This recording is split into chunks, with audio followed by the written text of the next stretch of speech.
G'day and welcome to Daily Insights and Storytellings with me, Moon Willow. Housekeeping to start off with. If you have recently joined or a returning visitor and haven't yet done so, can you hit that subscribe button? I'd really appreciate it. Thumbs up, thumbs down if what I'm saying is making sense or not to you. I think that's pretty much it from the housekeeping perspective. I'm quite conscious of the fact that yesterday, for all that it was the throat chakra that was coming out, my mind seemed to be going all over the place. So thank you for bearing with me. As I said yesterday, I think, and I've mentioned a couple of times, I really don't have a particular idea about what I'm going to be talking about when I come on to here. So as I'm storytelling, what's coming to me is just as much as a new thing for me as it will be for yourselves. And I think that has something to do with the energies coming from yourselves as you're watching this and putting your focus through. From a quantum perspective, as opposed to quantum time, as opposed to linear time. That's my understanding as to how it works, is that all parts of time or moments are exactly the same. And apparently there is a way that you can actually sort of feel into that. But I do think that sometimes that's where synchronicities come in, really. And it sort of, if we take a moment to breathe, which I need to do at the moment, and not worry about things that have happened, that are going to happen, because realistically none of that particularly matters. It's the now moment, it's this instant in time that is actually the most important. And more often than not, for all that we can get caught up or worried that we haven't done something by a certain time, that's going to have a big impact, etc. It tends to work out that the time of which we actually do things is the exact right moment, but we don't necessarily know that until we actually take that step. Which is a nice concept to have if you're like me and a bit of a procrastinator, and I wake up most mornings with, well, clearly because I'm here today, but I wake up most mornings with, or go to sleep at night with, a list of things that I would like to try and accomplish on my next day. And that's with varying degrees, and I don't know exactly why I set myself up by having quite so many things in the plan, but more often than not I do try and go with the flow at the same time.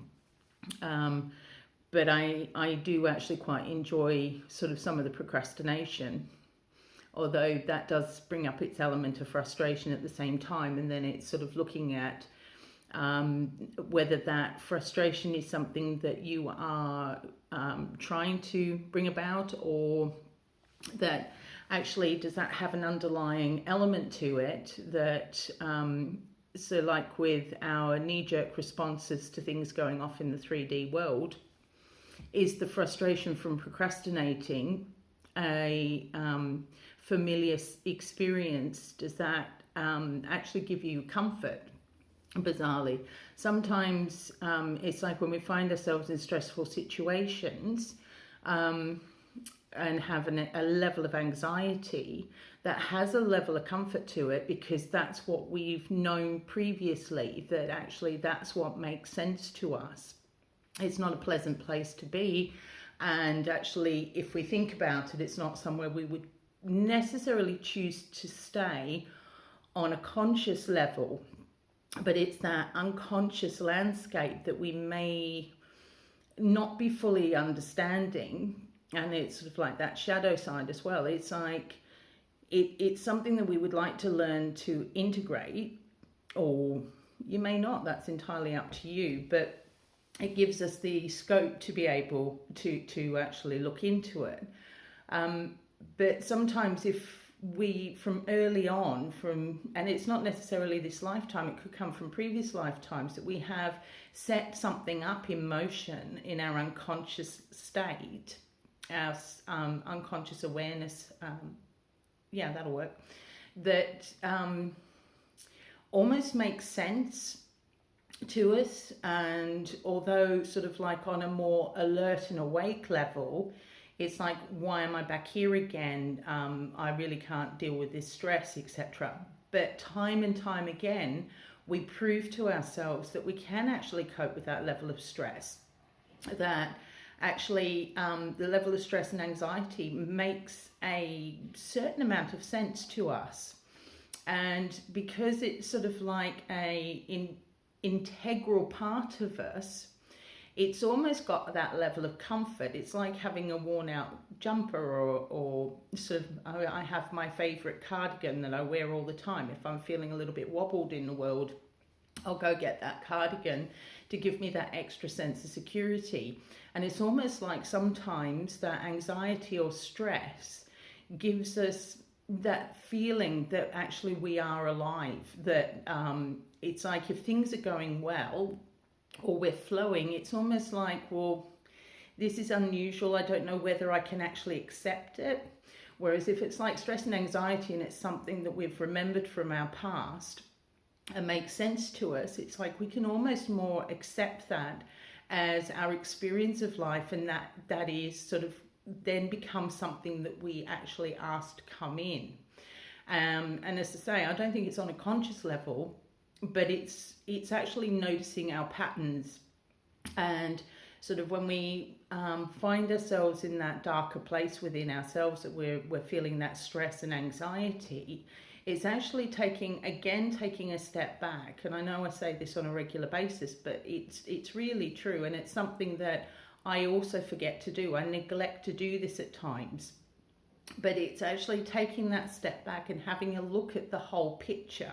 It's just, instead of just focusing on the one aspect that's causing us stress and anxiety, and actually that will dissipate it. It's like putting a clove of garlic. If we tried eating a clove of garlic, that can be very overwhelming. But if you actually chop it up and mix it into food, that dilutes it and makes it more palatable.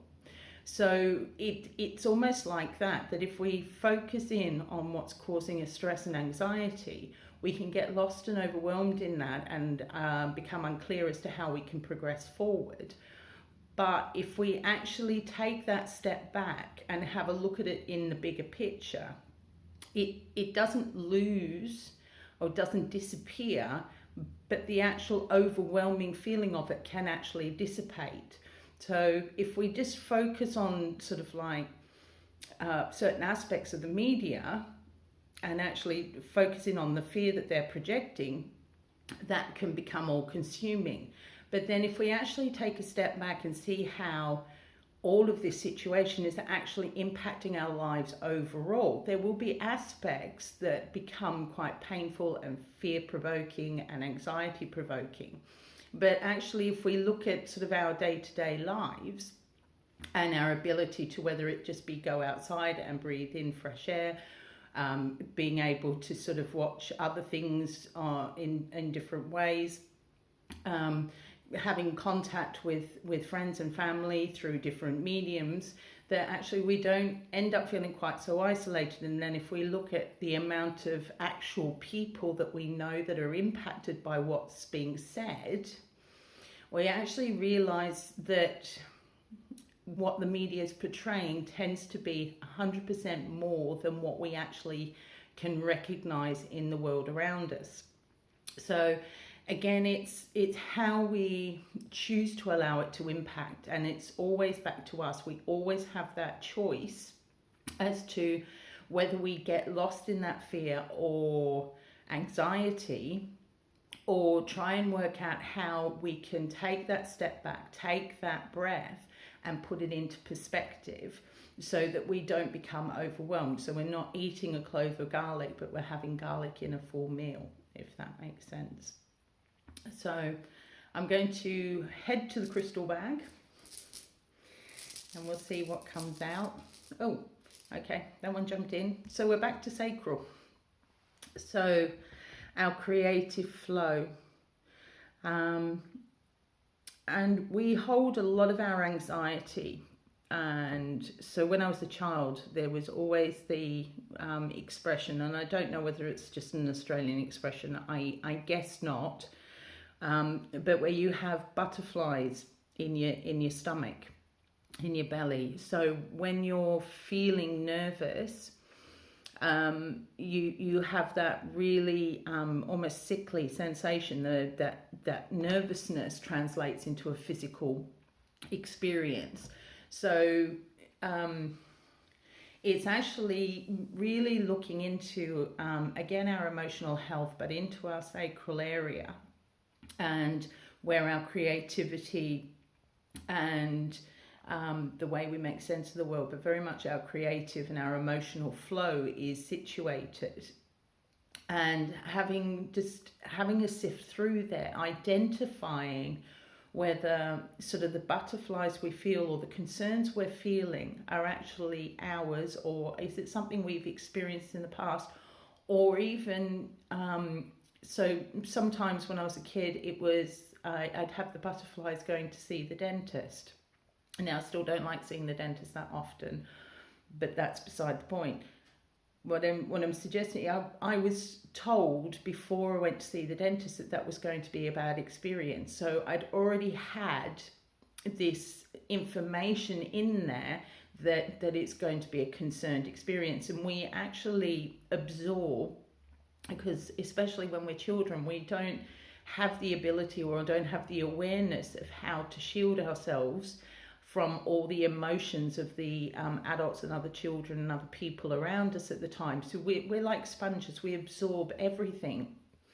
But we're not actually shown as we grow up how to sit down with that and start to work through what belongs to us or what we've just absorbed from a cultural, family, other aspect, as opposed to actually feeling what actually is right for us or how we feel.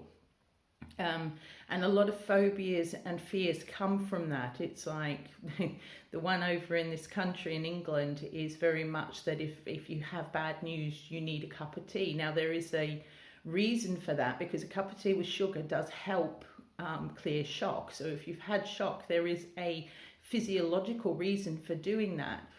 But if you were brought up with an anxious parent and they don't know how to cope with difficult news, then when they give you a cup of tea or give you some sort of soothing, the actual meta or the under communication they'll be delivering at the same time is full on anxiety and worry and scare. Because a lot of people don't learn how to actually protect themselves, or actually spend time looking at their own inner landscape and how that will impact other people, most especially children. So it keeps getting passed down. It's not just passed down through sort of being reborn, but it's also passed down through each generation, because if you look back, it's probably that particular parent had a similar experience in their own childhood, and that's the way they know and understand how to react and respond in a certain situation. It is incredible how much we actually pick up without realizing, because there is a huge focus just to focus in on the mundane, on the 3D, that we've got to pay the bills, that we've got to put food there, you've got to go to school, you've got to go to work, and you have this constant pressure to narrow your focus and not look beyond that particular way of being. So it is actually this time of actual lockdown or being closed off from most of society is an ideal opportunity really for us to actually do that inner work, so that we can actually choose the way we go forward. And I know I've mentioned this a couple of times, but really sitting in with our emotional flow and the way, the world that we would like to create, because on another level, this is coming in anyway, so we're just going to be pushed. So it's almost being caught at a beach where you've got those huge waves coming in, and you can have a couple of ways of reacting to that, by either body surfing on a wave and actually enjoying the ride, or getting caught and trapped underneath the water and thrown all out of kilter. You're going to end up at the same destination. But again, back to what I've been saying numerous times, it's actually the journey and how we take that path that really is more important than the actual end destination. And I think especially at this time, at the moment, with the increase of light and the changing of the frequencies, that is happening. We have no control over that, but how we allow it to infiltrate really, and how we navigate it, is completely up to us. And that can actually be difference of actually going on a body wave or a surfboard, or getting caught up underneath and feeling like almost like you're drowning and lost. So anyway, we'll go on to the cards. Shuffle.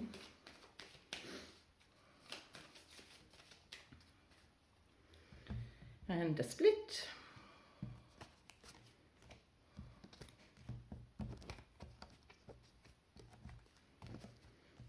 Don't know. They just, like anything, ideas and thoughts come in as I'm doing this. So, and I just see where it's going to take. So we've got the cross, the whip, and the snake, which I actually feel is very much indicative of what I've just been saying. So the cross is sort of our spiritual journey and our spiritual self, our higher self, and the way that we're supported. So that can be the huge cheering squad of our soul family on earth, our soul family in a different dimension. But it's also about our ancestors. So as I was saying, in regards to the person with the anxious parent, and how that keeps getting handed down time and time again through each generation. There comes a point where we are able to unpick that and have a look at where it's come from. So very much in our sacral space, our flowing waters, our emotional waters, and really having an idea of where they've come from, how we've absorbed it, and is it something that it belongs to us, is the other side of it, or does that belong to other people? And that's where the whip comes in for me as well, because whip, I've got Hamlet going off in my head, so just don't mind me for the minute.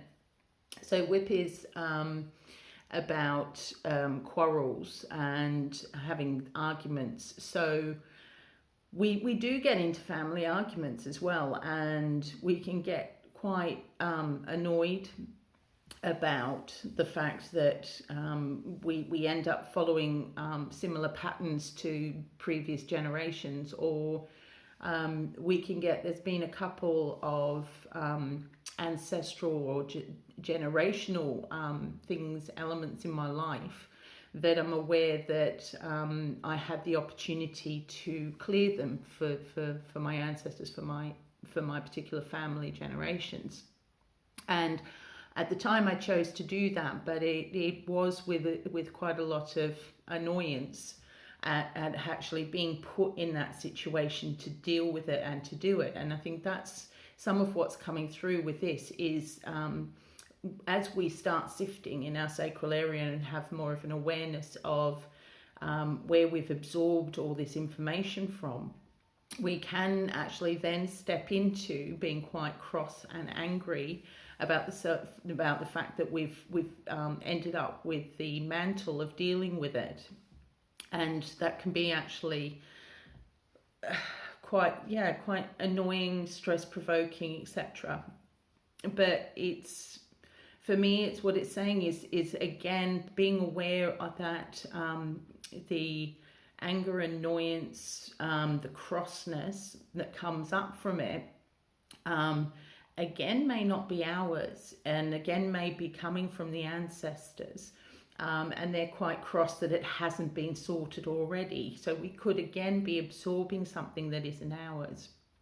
So again, and I know I keep saying this, but I just find it so vitally important that it is remembering to take deep breaths and actually really feeling into whether having an angry response is an appropriate response, or whether that's just going to fuel something or make it actually be a part of our timeline or our ancestral lines even stronger, as opposed to actually sort of throwing unconditional love and forgiveness at it. That this is actually having a reaction or having that quarrel or the feeling of crossness gives us the time to actually do something about it. And I think that's where the snake comes in.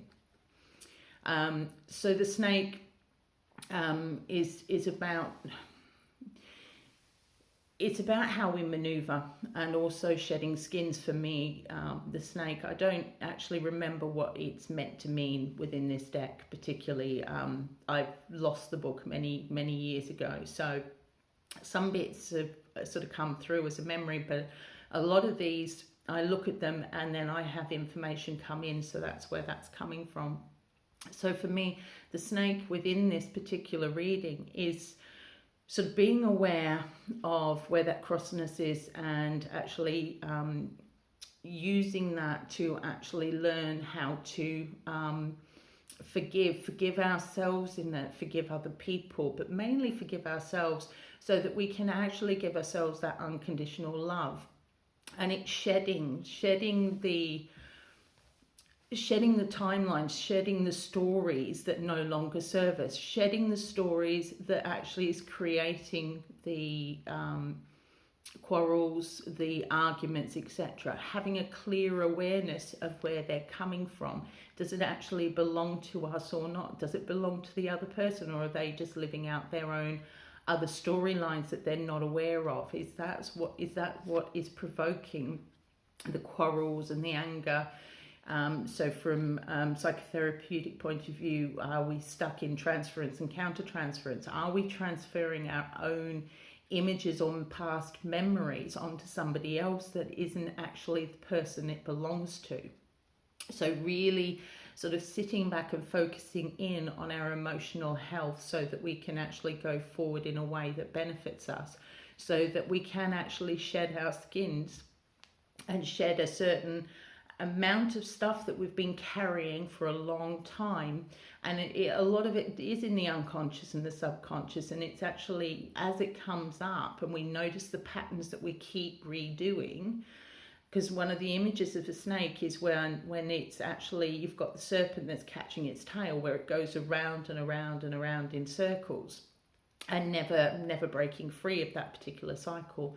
But for me, this is really shouting out that as we go into our sacral space, we can actually start clearing the debris, start clearing the epigenetic stuff, the generational stuff that we're carrying on from our ancestors, learning what we feel okay to have and what bits we need to be able to discard, that we actually shed the skins of the past, so that we can actually work out how we can create the way that we walk forward, and actually fully integrate, there's my favorite word, integrate into ourselves fully, so that we can actually become part of the creative flow forward, so life becomes that little bit more easy for all of us.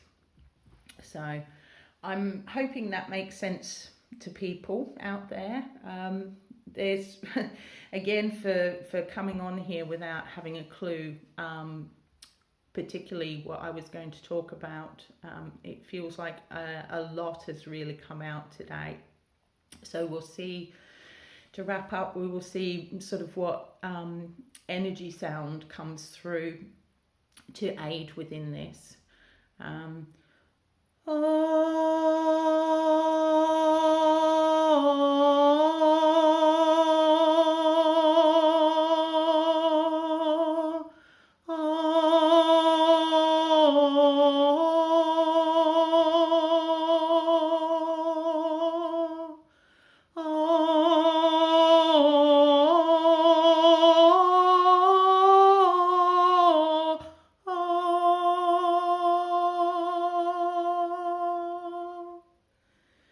well, that was a bit more than usual. Anyway, thank you ever so much for joining me again. If you are interested in an individual storytelling, don't hesitate to contact me through the various places I put at the bottom of the description box. It's been a real pleasure to do this all again for you today, and I'm looking forward to tomorrow. Until then, take care of yourselves. Love you all. Bye.